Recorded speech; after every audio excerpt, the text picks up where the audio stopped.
Hi guys, this is me Gayatri and welcome back to my channel. In today's video, I will tell you how you can decorate your wall in budget like 150 to 200 rupees. These wall frames are very trendy nowadays. These frames are very expensive in the market and the frames we want we do not find in the market. If someone doesn't want to ruin their wall with tapes and drills, then they can also decorate their room with these frames. You do not need to drill hole to your wall or any hard work to hang these frames because they are very lightweight and you can hang them with any double side tapes. So let's start making these frames. I have downloaded some of my favorite photos from Google and have printed them. Keep in mind that the size of the photo you downloaded should be large, otherwise the photo will become low quality when printed. I have given the link of the photo I have printed in the description box so you can download these photos from there.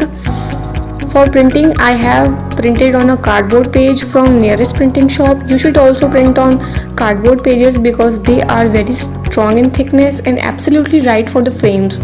They cost like 30 rupees each and it's printing, it's also like a matte finish which looks great. I have got two black color sheets here and a white and a pink.